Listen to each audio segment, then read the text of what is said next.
Ceci est un livre audio autogénéré par Google. Chapitre 1. Oran, un dimanche de mars. José. Mon quartier, c'est ma vie. Les beaux jours, on me sort sur le pas de la porte, bien calé dans un fauteuil en rotin que ma mère a rafistolé comme elle a pu. Monsieur Chétry, notre voisin, le réparera pour de bon, il l'a promis. Une couverture sur les jambes, un bonnet de laine à grosses côtes sur le crâne, me voilà fin prêt pour l'aventure. Et quelle aventure! Être assis au beau milieu d'un trottoir, sans pouvoir faire le moindre geste, dire le moindre mot. Enfin, fini le lit et les draps humides, je profite du bleu qui tombe du ciel, un bleu aussi dru que les pluies diluviennes de ces derniers jours. Je tiens dans mes yeux ce monde auquel j'ai tant rêvé. Une sorte de cadeau, un cadeau qu'on n'attend plus. On récompense toujours les enfants de s'être bien tenus durant un long voyage. Mon voyage à moi est celui d'un enfant malade, entre un lit d'hôpital et celui de ma chambre, pendant des mois, des années. Bref, aujourd'hui on m'offre le printemps parce que je suis polio. J'ai 15 ans et je m'appelle José. Voilà 5 ans que mes foutues jambes ne veulent plus rien savoir, les jambes et bien d'autres choses. Ma mère, je lui en ai souvent fait le reproche, elle m'a tout mal fait sauf la tête. Cette aventure a commencé au mois de mai de l'année dernière.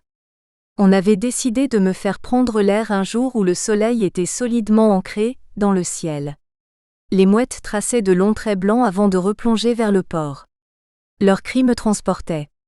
J'étais étourdi.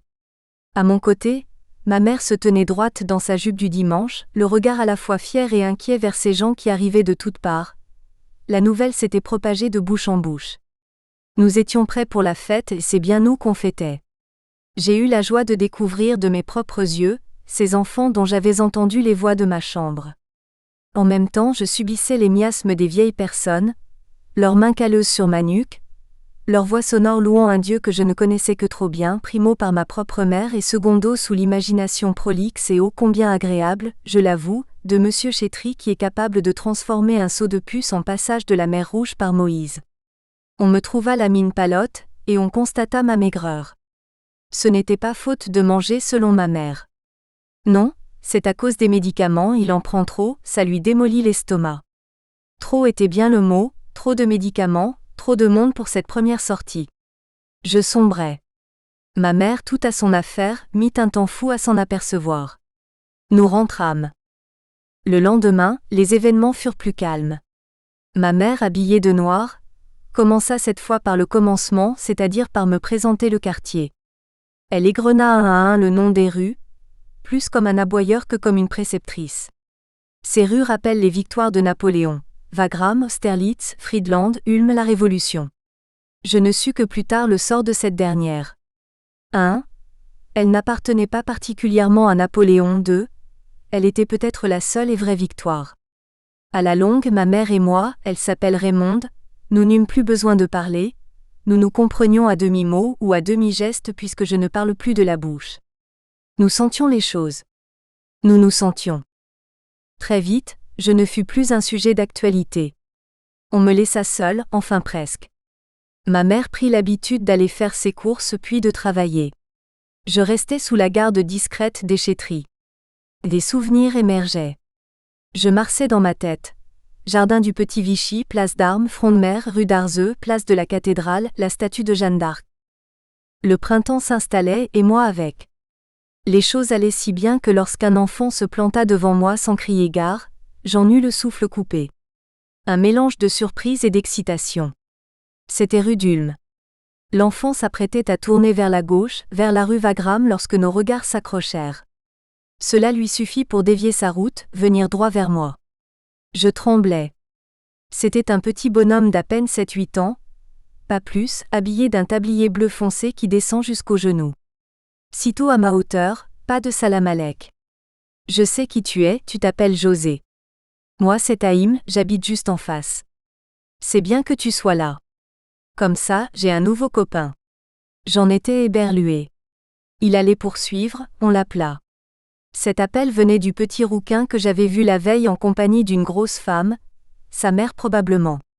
Haïm allait partir. Il me fit signe et lança comme si j'étais déjà une vieille connaissance. À demain je te raconterai. Haïm et moi, nous sommes devenus des frères. Je le dis tout de suite, comme ça c'est fait. Je n'ai jamais su garder un secret. Petit déjà, je racontais tout. Les copains avaient fini par me mettre en quarantaine. C'était avant ma maladie, avant que j'attrape cette maudite polio. Pour le coup, j'étais vraiment en quarantaine. Ça a duré 5 ans, à un pois chiche près. Cela me semble si loin à présent. Est-ce le sentiment d'avoir tout oublié, ou simplement d'avoir tout à réapprendre? Il est revenu. Avec lui, j'ai appris 1000 choses sur notre quartier, sur Oran et ses environs. Puis, il s'est mis à me parler de sa bande. Il en est si fier. Daniel dit le rouquin, le fils du chauffeur de taxi. Polo, le fils du marchand de légumes de la rue d'Abensour, tout près de la rue de la Révolution.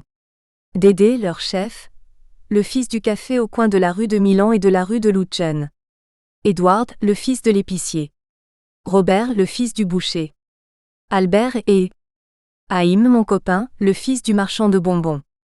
Ce que j'aurais aimé les suivre dans leurs escapades, du haut du boulevard Joffre jusqu'au front de mer, le crâne empanaché par des plumes d'Indien trouvées dans la poubelle du marchand de volailles et les joues zébrées avec Dieu sait quel rouge à lèvres piqué dans un sac à main. Partout sans limite. J'aurais voulu courir, manigancer, chanter avec eux, c'est nous les Africains qui revenons de loin. Nous venons des colonies pour défendre le pays. Courir? Le pourrais-je un jour? Ces jambes qui ne veulent plus me porter. Plus tard, selon ma mère. Quand? Elle m'a dit qu'il existait un fauteuil roulant. Qu'attend-elle alors pour le faire venir? La vérité est qu'elle en a peur. Elle pense que je ne suis pas prêt, que je pourrais me blesser. Et si jamais tu tombes dans l'escalier de la rue des Jardins? Et si jamais le fauteuil se renverse sur toi? Et si jamais un félaga passe par là? Et si? Je ne sais pas au juste qui sont ces félagas, mais ce dont je suis sûre c'est que je commence à en avoir l'eau à la bouche de son fauteuil roulant. Elle a peur que je meure. Ma mère me dit souvent, on verra après. Après ceci, après cela, après quand tu seras guéri que je traduis par laisse-moi tranquille. Cet après est synonyme d'angoisse. Une angoisse qui nous unit. J'entends ma mère pleurer dans la cuisine, elle m'entend pleurer dans mon lit. Je ne sais plus sourire devant elle. Haïm m'a dit qu'il y avait une photo sur le buffet, moi avec un sourire aussi large qu'une tranche de pastèque. Mais c'était avant. Comment rendre à ma mère le sourire qu'elle ne me donne plus? Oh, je ne lui en veux pas, va. Elle ne doit plus savoir. S'il faut dire les choses comme elles sont, moi je trouve que ce n'est pas juste qu'elle porte tous les malheurs. Au lieu de nous punir, Dieu ferait bien de nous inviter à manger un couscous à sa table. La première chose que ma mère fait lorsqu'elle rentre du travail ou du marché, c'est de poser sa main froide sur mon front. Ma mère a toujours les mains froides. Puis elle éteint notre vieux poste de radio, sa voix nasillarde et enrhumée. Nous partageons une vie d'habitude, de gestes rodés, de paroles énième fois répétées. Le soir venu s'ajoute son inquiétude. Tout devient un heure taciturne et lamentable. Nous partageons aussi le souvenir d'un homme mort à la guerre, son mari, mon père. Je ne garde de lui qu'une image assez floue, sans réel plaisir. En vérité, ce que nous partageons le mieux, c'est la rue. Elle est pour ma mère une sorte de mixture composée de textes sacrés et de traditions ancestrales. Un tel m'a dit. Il faut faire comme ceci, faire comme cela, sinon. Le péché plane au-dessus de nos têtes. Elle vit par correspondance, je vis par procuration. Ma rue, la rue d'Ulm, je la vois à nouveau. Elle coule sur mon visage comme un baume de beauté, poudre d'or dont se fardent les jeunes filles les soirs d'été. Je la retrouve et ne la quitterai plus. Je la suivrai jusque dans ses moindres éclats, sur les pas des silhouettes bigarrées et pesantes des femmes au retour du marché, sur les corps arc-boutés des petits porteurs harnachés par les anses des couffins. Je la suivrai dans les effluves du marché qui me diront l'instant même où le marchand d'épices ouvre ses sacs, dans le geste vif du boucher qui balance son quartier de viande sur le billot avant de le désosser, on ne se trompe pas sur l'odeur du sang, et le geste large du marchand de volailles qui, en jetant ses casiers à terre, libère la pestilence défiante. Je la suivrai dans les champs langoureux d'Ali qui pleure son village des hauts plateaux lorsqu'il a bu ses bières. Dans sa bouche, l'Atlas est une montagne de miel. Je la suivrai dans les pas alertes, les piétinements, les soubresauts des mulets trop rudement menés, les pétarades des automobiles, les engueulades tonitruantes des hommes, Dieu sait pourtant qu'ils me font peur, ou leur rire à la sortie des brasseries. Je la suivrai sur les corps des jeunes gens qui se frottent furtivement dans la rue des amoureux. Je la suivrai, encore et encore, dans le cri des enfants, leur course effrénée autour du pâté de maison, leur conciliabule, leur bataille pour un oui pour un non, leur partie de toupie. Ce que j'ai pu rire le jour où, du haut des terrasses, ils ont balancé leurs bombes d'eau sur les passants. Rire est un bien grand mot enfin. Leurs façons de faire et de voir sont devenues les miennes. Avec eux, j'imagine ce qui se trame dans le quartier juif, car tel est son nom, mais aussi dans toute la ville. Je n'exagère pas, parole d'honneur. Avant, c'est-à-dire dans mon lit, je ressassais à l'envi le moindre détail, le moindre fait qu'on me rapportait ou que j'arrivais à glaner. Les héros livresques en profitaient pour s'insinuer en moi, au gré des lectures que les infirmières nous faisaient. Je devenais tour à tour Robinson Crusoe, le capitaine Fracasse, les 3 mousquetaires qui étaient 4, le capitaine Nemo et bien d'autres. Je vivais à leur côté, j'étais leur compagnon. Si bien qu'en écoutant leur histoire, je transformais la mienne. Tout changea le premier jour de rue. Je savais le soir même que les choses ne seraient plus comme avant. En un mot, ma vie allait dépendre de Haïm puisque c'était lui que j'avais choisi. Je devenais un héros parce qu'il en était un. Je pouvais courir et parler parce qu'il le pouvait. Ma vie ne se résumait plus à cette question insensée que je me posais les nuits d'insomnie. Comment devenir un héros ? Moi qui avais des dispositions pour être grand et costaud comme mon père, j'ai vu des photos, eh bien je me retrouve maigrelet comme une chique. Mes jambes sont à peine plus épaisses que des baguettes chinoises, et je me tiens sur ma chaise à la manière d'un vieux singe en train de se fouiller le ventre. J'exagère, mais cela donne une idée. Ma mère m'a tout mal fait sauf la tête, je l'ai déjà dit. Si l'on m'avait demandé mon avis, j'en suis même sûre que j'aurais préféré avoir un clou à la place du cerveau et un corps digne d'un Athénien, histoire d'en faire baver plus d'un. Et puis zut après tout, je m'en fous. Cela fait trop longtemps, tout un hiver que j'attends cette sortie. Si ma mère veut être malheureuse, c'est son affaire. Moi j'ai eu mon compte. À présent j'ai ma rue, mon quartier, mes chants, ma musique, oui ma musique. Lorsque Monsieur Léon siffle sa femme ou ses enfants, lorsque le boucher de la rue mille en tempête contre son fils parti sans avoir lavé à Pentis, lorsque l'âne du marchand de glace braie après son sac d'avoine, lorsque l'homme du sud vient vanter les couleurs de braise de ses tapis et lorsque les oiseaux de mer, fous de bassan ou mouettes, percent le ciel de leurs cris. Cette musique, je voudrais l'offrir à ma mère. Écoute maman, écoute les soubresauts des parties de pitchak, le sifflement langoureux de la toupie, la ritournelle du marchand d'eau. Écoute le chœur du marché couvert, on dirait un orchestre symphonique. Écoute le you-you des femmes du bain mort. Comme j'aimerais que tu le chantes pour moi. Écoute ce monde, il ne me fait plus peur. Avec lui, nous ne serons plus seuls. Le soleil descend sur la rue d'Ulm. Je ne resterai dehors plus très longtemps. Monsieur Chétry me prendra dans ses bras et me dira « Allez va mon garçon, il est l'heure, pas le moment d'attraper mal. » Il m'étendra sur mon lit, ouvrira la fenêtre. Les bruits me parviendront encore. Il faut que j'en profite. On s'habitue trop vite au plaisir. Ma mère fermera la fenêtre en rentrant. Au fait, elle ne sait pas que je suis sortie. Tout s'est joué rapidement. Dehors, la lumière et la chaleur étaient au rendez-vous. Elle m'avait dit qu'on attendrait la fin des pluies. Ce n'est pas de ma faute si elle est partie faire le ménage chez Madame Soto. Et puis j'avais envie de bouger, de voir si Haïm ne traînait pas dans le coin. Voilà 3 jours qu'il n'est pas venu me voir. Monsieur Chétry n'a fait aucune difficulté, ne m'a opposé aucune objection, pas même un « on ferait mieux d'attendre ta maman », non. Il a sorti la couverture bleue de l'armoire, pris le fauteuil en rotin, a constaté son mauvais état, et m'a porté sur le pas de l'immeuble. Le premier souffle d'air avait le goût du café chaud. Mr. Chétry. Je ne peux pas parler de José sans un pincement au cœur. Ce gosse, je l'ai vu naître, gazouiller, traîner dans mes jambes. Enfin toutes ces choses délicieuses que savent faire les petits-enfants. Depuis, le malheur l'a fait grandir vite, trop vite à mon goût, et moi vieillir un peu plus. Je dis cela avec amertume, une certaine gravité même, parce que je reste persuadée que si son père était revenu de la guerre, la vraie, nous n'en serions pas là, le petit n'aurait pas attrapé cette maudite maladie et moi j'aurais gardé un ami. Louis m'était très proche, bien plus que ne le supposait notre parenté. Il était le fils d'une petite cousine du côté de ma femme Emma. Ce petit ravive mes blessures. Sieur Cétri, il m'appelait tout enfant. Il m'étonnait. Il m'étonnera encore, j'en suis sûre. Sous son côté malingre, il émane quelque chose de curieux, déroutant même une impression de voyage. Cet enfant bourlingue dans sa tête. J'avoue moi-même avoir rêvé de voyage, d'aventure. C'est sûrement cela qui nous rapproche. Son envie de sortir était si grand ce matin que les choses ne me paraissent plus désespérées. Si José marche dans sa tête, il marchera tout court.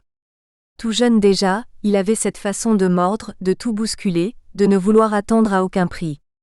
Toujours à lire, à s'intéresser, à fouiner là où on l'attendait le moins. Je ne pense pas que la solitude de ces dernières années ait amoindri son énergie. Je l'ai vu tout à l'heure dans ses yeux. Lui et sa mère Raymonde sont souvent seuls. Les chimères aidant, on finit toujours par éviter les familles frappées par le malheur. Une façon de se protéger des malédictions. Les croyances sont tenaces.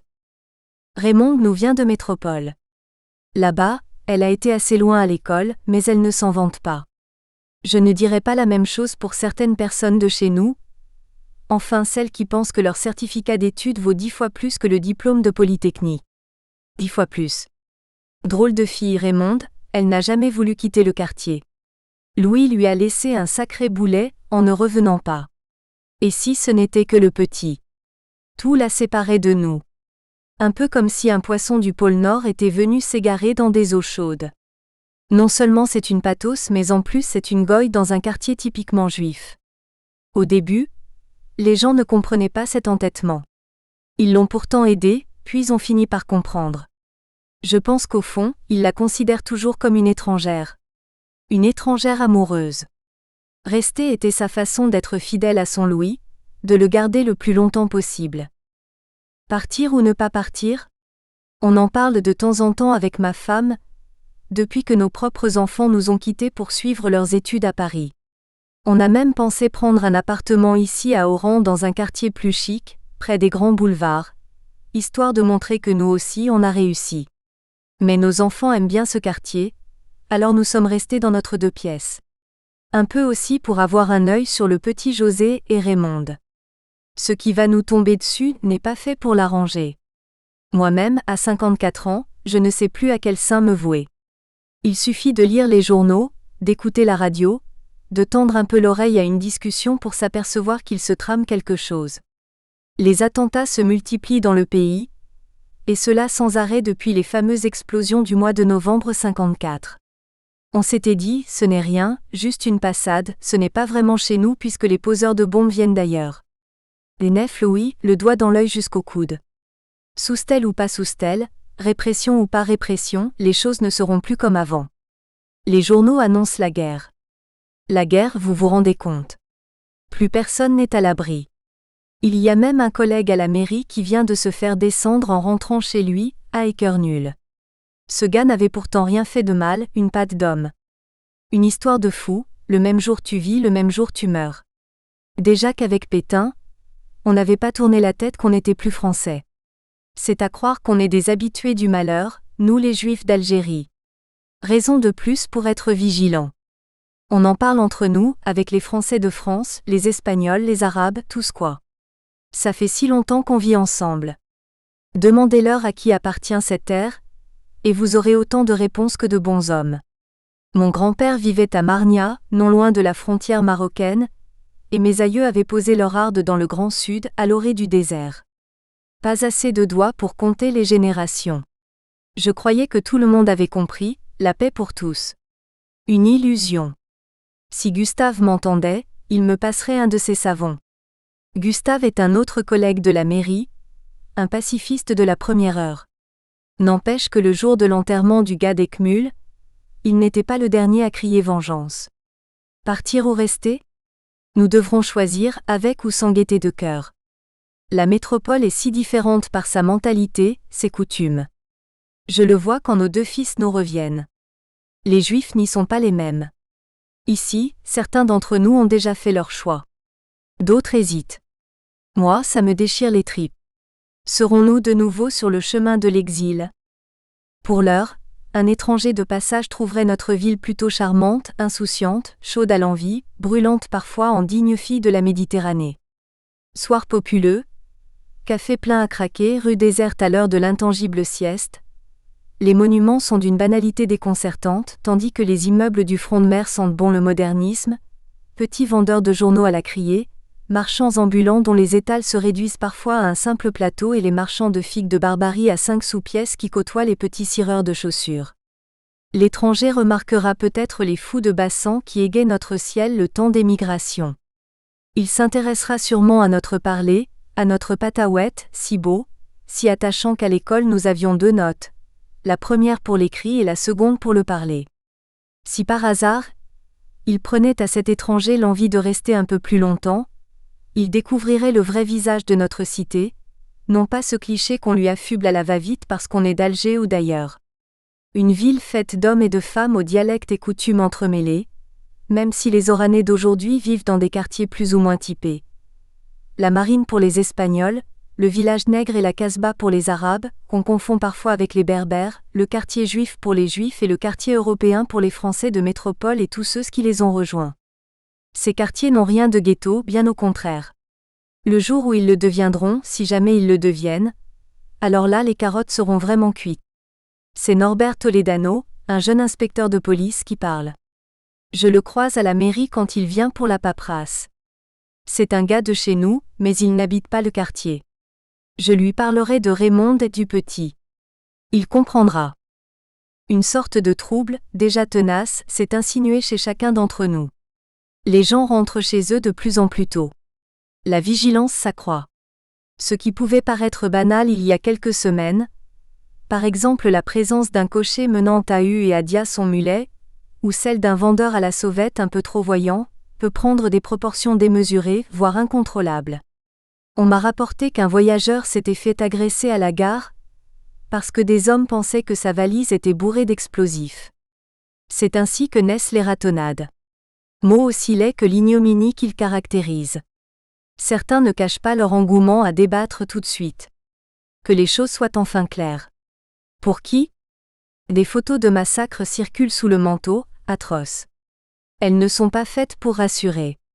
Qu'en est-il de la peur ? Personne n'en parle au grand jour. Les pluies torrentielles de ces derniers temps ne font que l'épaissir.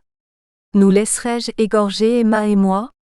Espérer ou me fier au vieux proverbe espagnol qui dit que celui qui vit d'espoir meurt avec le vent ? L'illusion est dans la fatalité. Et les enfants du quartier dans tout ça ? Pour l'instant ils jouent à la guerre, la fausse bien entendu, pendant que les hommes eux jouent à la vraie. Le monde basculera le jour où ce sera la même. Chapitre 2. Lundi. JNSE accent circonflexe. Je ne suis pas seul assis dans mon quartier. À l'heure de la sieste, des femmes traînent leurs chaises sur le pas de leur porte ou à leur fenêtre. Je les observe avec attention. Elles sont pour moi une source inépuisable d'informations. L'être que j'affectionne le plus dans ces heures creuses, c'est Ali. D'ordinaire, il s'assoit à l'autre bout de la rue de Lutschen, en plein dans ma ligne de mire. Adossé à un rideau de fer, il y reste des heures entières, passant de la gaieté à la tristesse puis à de longs moments de silence, mais toujours une bouteille de bière à la main. J'aime bien Ali, surtout lorsque ses rires montent au vent. J'ai l'impression d'être le seul à le comprendre. Je ne sais pas si c'est le genre d'arabe dont parle ma mère, en termes pas toujours élogieux je l'avoue, mais celui-ci ne serait même pas capable de faire du mal à une mouche. Lorsque les gamins du quartier le bombardent de noyaux ou de pelures de toutes sortes, lui, il se contente de leur jeter les pires jurons qu'on ait inventés sur la terre, pas plus. Une énorme touffe de cheveux sur le crâne, des joues perpétuellement noires à cause de la barbe, et la bière aidant, un corps un peu voûté, flasque. Le matin, Ali aide les forains du marché et de temps à autre joue les portefaix. Les femmes lui font porter leur panier en échange d'une pièce de monnaie ou, le plus souvent, d'un litre de bière et un reste de plat. Il est plus pauvre que le plus pauvre des Juifs. C'est peut-être pour cela qu'il est si gentil. En tout cas moi, j'aime bien qu'il soit contre son rideau, surtout lorsque la rue se vide et que nous nous retrouvons seuls tous les deux, face à face, semblables à de preux chevaliers, deux fiers à bras, deux miradors ou tout bonnement deux veilleuses comme on veut. Des veilleuses du malheur, allez savoir. Hier, lorsque ma mère est rentrée, on aurait dit Hiroshima et Nagasaki réunis. Elle ne m'avait pas cru capable de lui faire une chose pareille, sortir le premier jour de l'année sans elle. Elle savait que ce n'était pas la faute de Monsieur Chétry. Ses mains tremblaient en même temps que sa tête marquait chaque mot. C'est toujours la même chose. Tu ne peux jamais attendre. À croire que tu n'es pas bien ici. Qu'est-ce que vont penser les voisins, hein, dis-moi? Ils vont me prendre pour une moins que rien. Ah, si ton père était là? Elle a parlé de mon père et a fondu en larmes. Ça n'a pas duré. Je ne peux pas rester avec toi toute la journée. Il faut que je travaille, j'ai ma fierté, moi. Qu'est-ce que c'est que ce cinéma? Regarde comme je m'habille, une vraie souillon. Elle a tiré sur son corsage noir. Ah, si ton père était encore de ce monde. Tu veux qu'on exhibe mon malheur sans que je sois là pour nous défendre, hein? Qu'on vienne nous plaindre encore et encore. Jusqu'à quand, mon fils?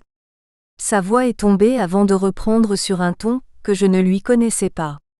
Je n'en peux plus, José. Toi, je te sers, lave, change tous les jours. Moi, je n'ai plus de vie. Je suis une femme, José, tu m'entends, une femme. Son cri a déchiré la chambre.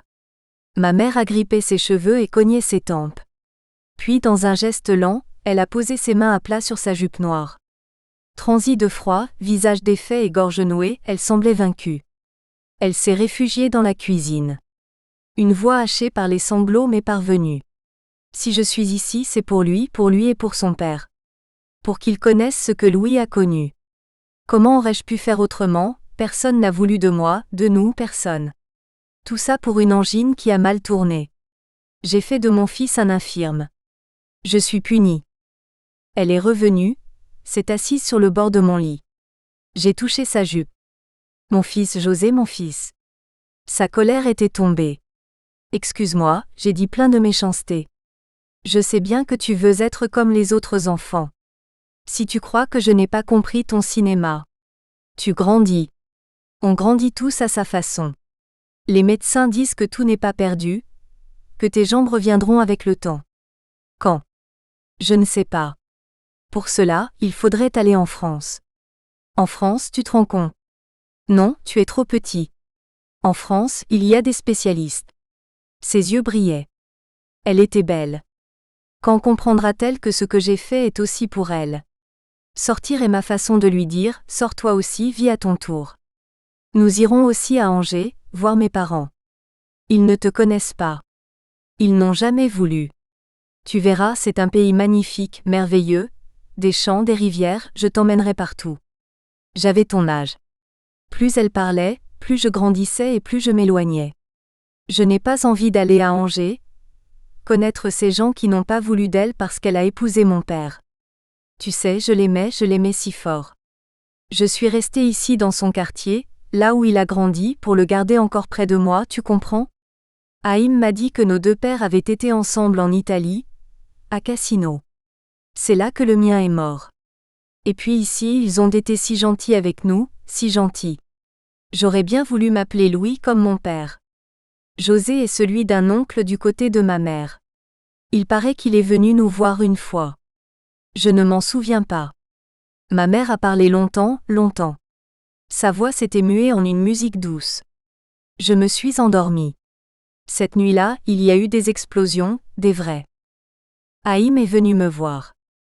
Après l'école, on s'est retrouvés avec Daniel et Robert. Les autres, je ne savais pas où ils étaient. À 3 pour le pitchak, c'est pas terrible. La balle avec des rondelles de caoutchouc, tu vois? Si je vois.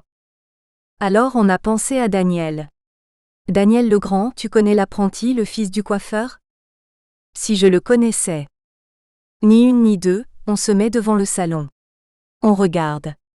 Purée, si tu le voyais tenir son rasoir, moins une, il te tranche le cou.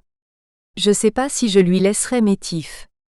Il nous a fait peur à tous les trois, tu comprends. Résultat, on ne lui a rien demandé.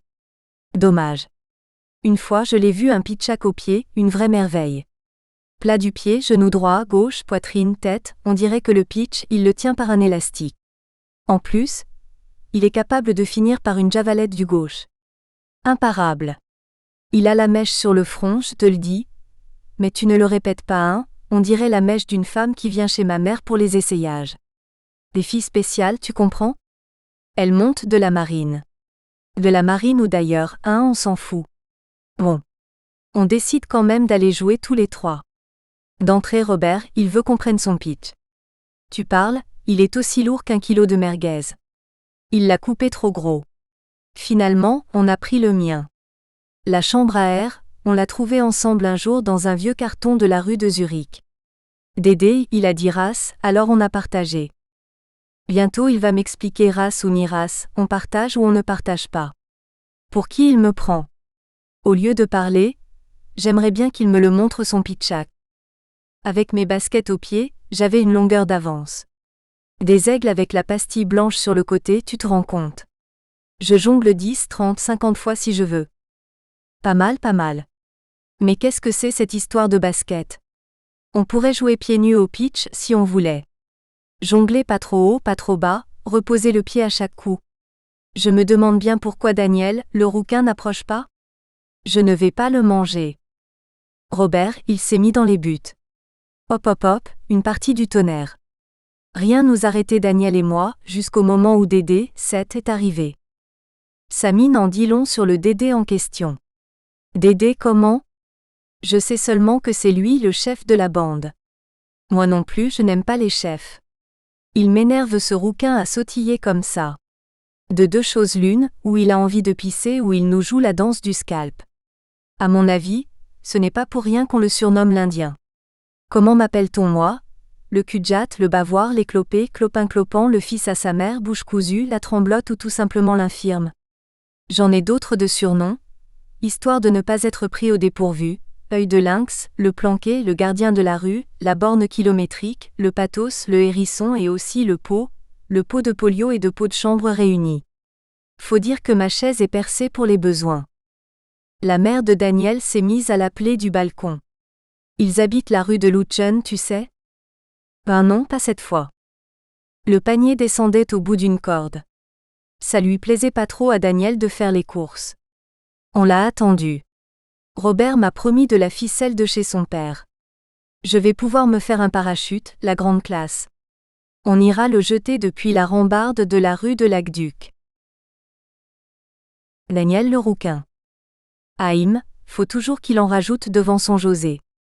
Comment peut-il parler à quelqu'un qui peut pas répondre, hein, dites voir? Ça me dépasse. D'abord moi, il me met mal à l'aise. Je ne sais pas comment l'appeler. Le fils à Madame Raymonde, l'infirme? Me moquer, je peux pas. Ma mère dit que ça porte malheur. Il a quelque chose qui, pas facile à expliquer. Il me fiche la trouille, quoi? Haïm trouve qu'il est sensible. Zebi? Qu'est-ce que c'est encore que cette trouvaille? Tout le monde est sensible. Attendez que mon père il vous donne une tannée, et vous allez voir. Hein, pourquoi il lui donne son pitchak? Et nous alors? Aïe aïe aïe, si j'avais encore le mien. Seulement ma mère, elle me l'a confisqué rapport à mes notes d'école. Comme si un pitchak pouvait faire descendre la moyenne. Je m'en fiche, je veux être taxi comme mon père. Personne ne l'embête, lui. Ce n'est pas le calcul ou l'orthographe qui pourrait l'empêcher de rouler. Des fois je monte avec lui devant. Il connaît toutes les rues partout. Un fortiche. Il me fait même passer les vitesses. Mon père, même quand il me tape, je n'arrive pas à lui en vouloir. Qu'est-ce qu'il a à me regarder ce crabe? Il veut ma photo ou quoi?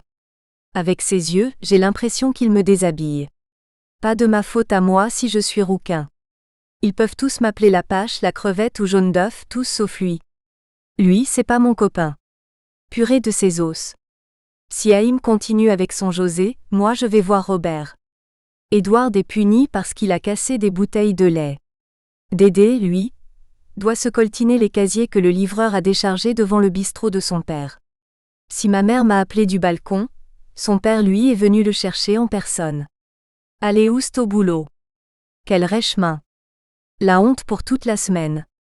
C'est toujours moi qui fais les courses. Pourquoi on habite juste en face de chez Simon l'épicier? Ma mère ne se contente pas de faire descendre le panier, elle crie. Daniel. Demande à Simon des tomates pas molles, c'est pour la salade, dis-lui. Va mon fils, et attention le porte-monnaie est au fond du couffin. Mon frère Lulu se débrouille toujours pour se la couler douce. Il est marrant Haïm avec sa blouse qui lui descend jusqu'aux genoux. On dirait qu'il n'a pas de short. Toujours impec. Normal, sa mère est couturière. Son père est marchand de bonbons en gros, de bonbons et d'autres choses. Il est toujours gentil Monsieur Léon, sauf le jour où il a surpris Dédé en train de lui piquer des bonbons, une pleine poignée. Le cinéma que ça a fait.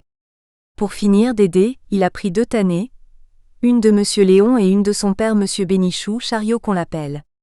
Avec Haïm, on invente des trucs pas croyables. Des arcs, des parachutes, des capsules de toutes les couleurs pour les toupies, des fusées avec des allumettes et du papier à chewing-gum. Une fois, on a même fabriqué une mandoline avec une boîte de conserve, du papier de boucher, un long bâton et du fil de pêche pour les cordes. Mais moi, ce que je préfère, c'est la course à pied. Pas un, il me bat. Dommage que Haïm ne va pas à l'école du quartier. À Jules Ferry comme nous, on aurait pu faire la course à la sortie. Robert. Pour mon pitch, j'ai fait ce que j'ai pu. C'est vrai, les rondelles sont un peu grosses. Mais comment faire autrement ? Je nettoyais la machine à merguez en même temps que je surveillais mon père qui s'occupait d'une cliente à 50 cm de moi. Nous espérons que vous avez apprécié cet aperçu. Pour continuer à écouter ce livre audio sur Google Play Livres, utilisez le lien dans la description de la vidéo.